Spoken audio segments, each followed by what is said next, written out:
Actually, I have to confess, I no longer work for English Heritage. I left them at Christmas. So I'm really here to, as a representative of Newcastle University, and this talk is based on a project I did some years ago on the industrial archaeology of Carlisle, which is a city in the northwest of England.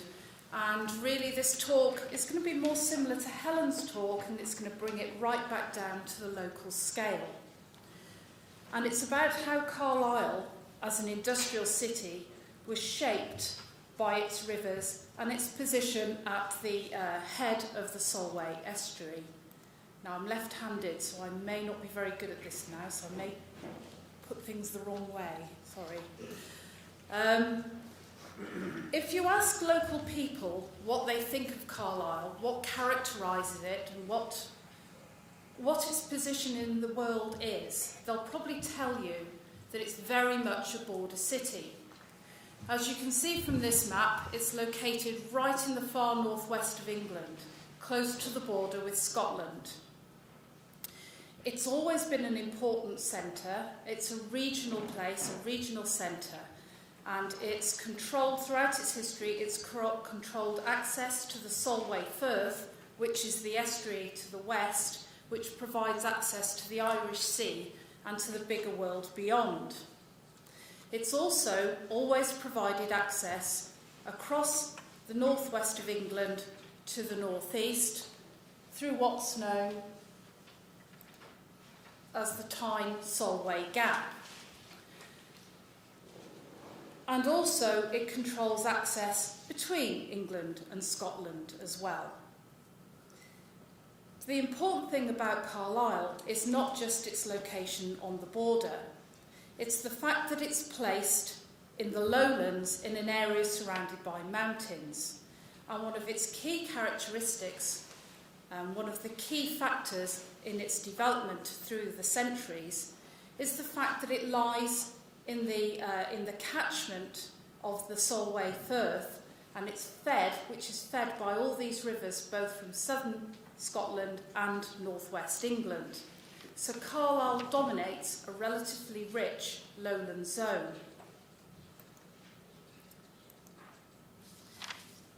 It originated in the Roman period as a fort and a town on the northern frontier of the Roman Empire, otherwise Hadrian's Wall. It was sited pretty close to the western end, and from Carlisle the Romans could control both provisioning along the wall to the other forts and also goods coming in by sea into the Solway estuary, or the Solway Firth, and also road traffic moving north-south. So even in the Roman period it was an important regional centre. But I'm going to skip on from there several centuries, because what really interests me here is the medieval city. The city was refounded as a walled town after the Normans conquered the far northwest of England in 1092. They established it as a medieval city built between three rivers. And, yep. The oval really shows you the area of that walled city, and the arrow points to the castle, which was at the far north end. But the point about this city, what gave it its strength, was the fact that it was defended by three rivers. On the north of the town, you've got the biggest river, the River Eden, which is one of the major regional rivers. To the west, you've got the River Caldew, and to the east, the smaller river, the Petrel. That strong defensive position in these three rivers was key to its growth in later centuries. They played a strong part in Carlisle being an important fortress on the border with Scotland at a time in the medieval period where there was pretty frequent strife and warfare between the two countries. And that lasted more or less, with various local problems, up to the beginning of the 17th century when the border was pacified. Now, Carlisle remained an important fortified garrison town, even after the border was pacified. And this quote from Daniel Defoe, who toured the country in the early 18th century, really sums it up and shows that at this time, Carlisle hadn't really evolved beyond its medieval size and situation. When he said, "On the east it has the river Potterell, on the north Eden, and on the south the Caldew, which all fall into the arm of the sea which they call the Solway or Solway Firth." So basically, he's reiterating that it was still pretty much a fortress in its situation. He was also fairly disparaging about it as well, saying there's not a great deal of trade here, either by sea or land, it being a mere frontier. And quite a few of his contemporaries had pretty much the same view of Carlisle. Others commented that it was hardly known for any industry. It basically made leather whips and fish hooks, and that was about it. It's a little bit unfair, I think, probably in comparison with cities and towns elsewhere in the country. Carlisle was fairly isolated, but by no means did it have no trade or industry at this time. Particularly, it had some involvement in the woolen cloth industry. And that is really a direct result of its position amongst these rivers. Now, this map shows you the three rivers and the mill races, or the mill leats, which were built on the north-south rivers to actually power the water mills that drove the industry that Carlisle required. So the dots on the maps, the spots, are corn mills, and they were there for grinding grain into flour to feed the city. The triangles are the things that interest me, though. They were fulling mills. Now, fulling mills were part of the woolen cloth industry, and they were used for finishing woolen cloth. Once wool was woven, it had to be beaten to map the fibres to thicken the cloth to ensure that it wouldn't shrink and that it was of a suitably good quality. I hope you can all see that there were several fulling mills along these mill leats, particularly the ones on the west there. The one closest to the city wall was known as the Corporation Mill Dam, and there's only one fulling mill shown on there, though later on in the sort of 17th, 18th century, I know there was more. The other mill, the Denton Mill Leat, to the west of the River Caldew, has 3 fulling mills along it. 4 fulling mills along it, because one was both a corn mill and a fulling mill. This wasn't a domestic industry. This wasn't something that was just serving local domestic needs. This was clearly, with this number of fulling mills, was serving a regional industry. As Carlisle moved into the 17th and 18th century, it became involved in the linen-making industry as well. That developed alongside the woolen cloth finishing trade. And then with the introduction of cotton as a cloth, it got involved in finishing cotton too. What it required for finishing both linen and cotton cloth was lots of water, and it had that in abundance. It was surrounded by these rivers. It already had the mill races, which fed the mills, and it also had nice wide valley bottoms and valley meadows where the cloth could be laid out to dry. Basically, the process of finishing both linen and cotton involved washing it, bleaching it, and then having large flat areas where it could be laid out to dry before being sent off to the workshops to be printed with bright patterns. And if I zoom in to part of that map, you can see that the meadows are marked up as Lamb & Company's print fields and Donald's print fields. These were the areas where the cloth was laid out.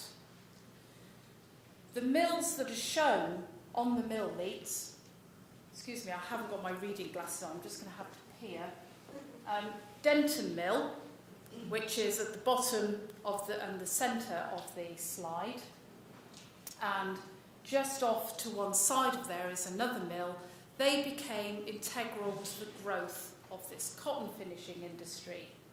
Lamb and Donald, who owned these print fields, teamed up with various entrepreneurs to create a large-scale cotton cloth finishing industry by the 18th century.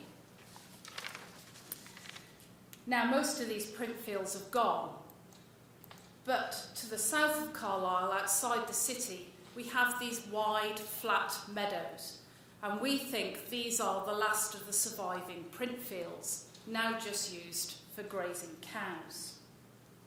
But it gives you some idea of the kind of landscape that was required in the industry.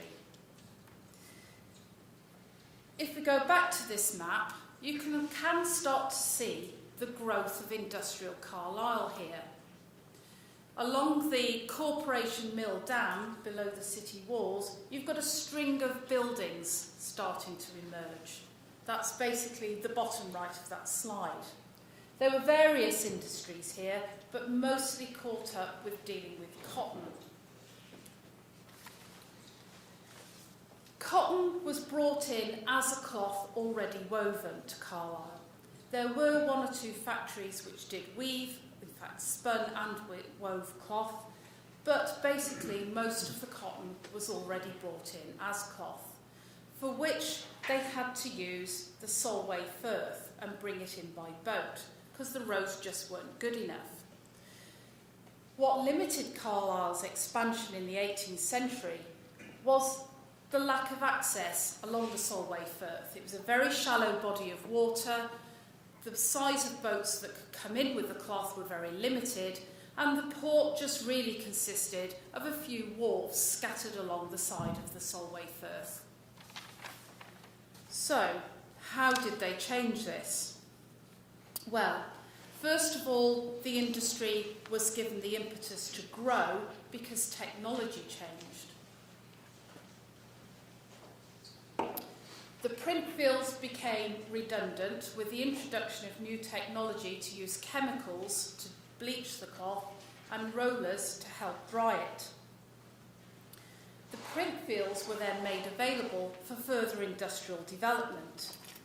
The factory systems started to grow, and the areas began to fill with new cotton spinning and weaving factories. It became possible to actually go through the whole process of making cotton cloth and finishing it in Carlisle itself. So they didn't have to bring the bulky cloth in from outside.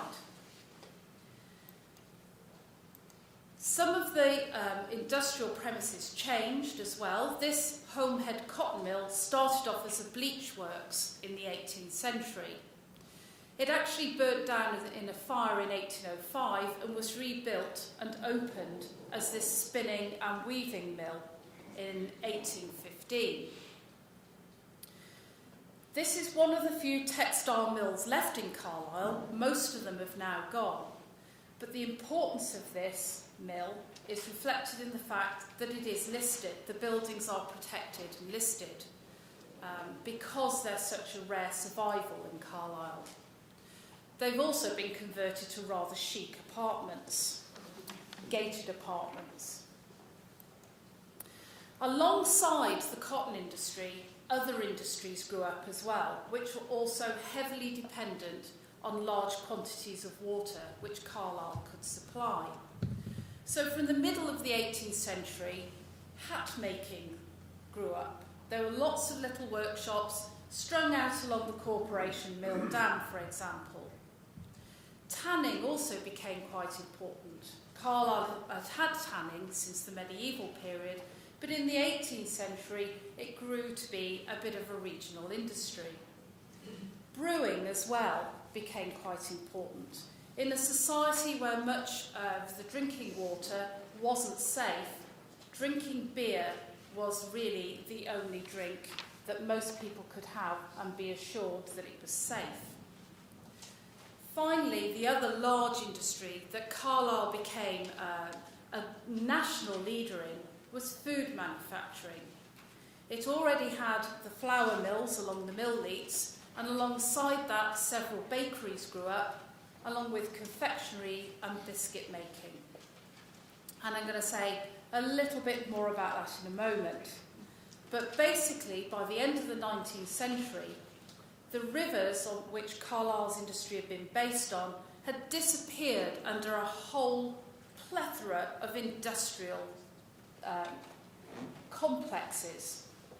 This map from about 1895 makes it quite difficult to make out the line of the medieval city, and quite difficult to make out where the original river channels went.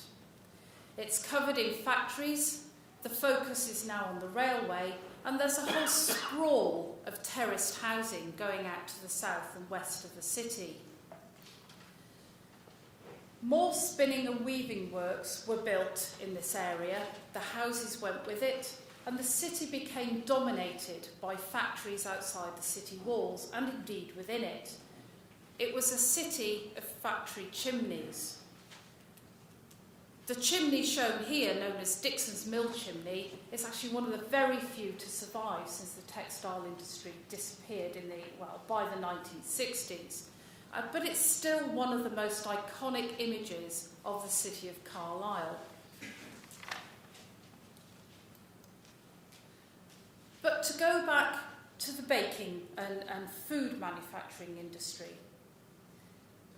even more important than making cloth, the city became focused around making food. And cars was one of those biggest businesses of all. Jonathan Dodgson Carr was a local Carlisle boy. He established his own small bakery in the city, but was very, very successful. And he moved out and began factory-scale production on the outside of the city walls in 1834. Basically, he built this big factory to make biscuits. And the biscuits he made were a dry biscuit of the kind used by the Navy for long sea voyages, because it kept very well. He packed it in tin boxes, which he had made especially and had printed with images to make them more attractive to people. That in itself became quite an important byproduct, if you like, of the bakery industry. Carr's was tremendously successful, and their water biscuits, or their water crackers, became famous all around the world. He became the biggest bakery business in Britain. And all this was based on the fact that Carlisle had the water supplies to help run his factories. He was one of the first to establish automated production techniques for making biscuits. But all this does beg the question of how Carlisle managed to get its goods out there to the wider world. Before the railway, transport was quite difficult. So they had to go by sea, and because of the difficulties of the Solway Firth, they decided to build a canal 11 miles east to a small fishing village called Fisher's Cross, which became known as Port Carlisle. That opened in 1823, and that enabled them to get their goods in and out much more efficiently. With the coming of the railway, the canal soon became obsolete. The canal basin you can see here was filled in, and the sea lock at the other end soon became redundant. They filled in the entire canal and replaced the whole thing with a railway in the mid-19th century. And then that itself, at the Port Carlisle end, became redundant, and they extended the railway further down the Solway Firth to Silloth, where they could get better access to the sea. Silloth had an enclosed wet dock, and with it came a planned seaside resort built on a grid system, which served the people of Carlisle, who could get there for their days out and their holidays by railway. Carr's used the dock to import flour and grain from Europe and America for its biscuit production, and in the 1890s they built their own flour mill at Silloth. to make it more efficient. That's still there and it's still operating. Cars, as you could see from the picture of the factory, is still working in Carlisle. Carlisle, however, is no longer an industrial city. Car's Biscuits are still in Carlisle, but it's one of the few industrial premises. Now Carlisle is very much a post-industrial city. Most people have forgotten it ever had much industry at all, and they have lost their contact, their direct contact with the rivers around it.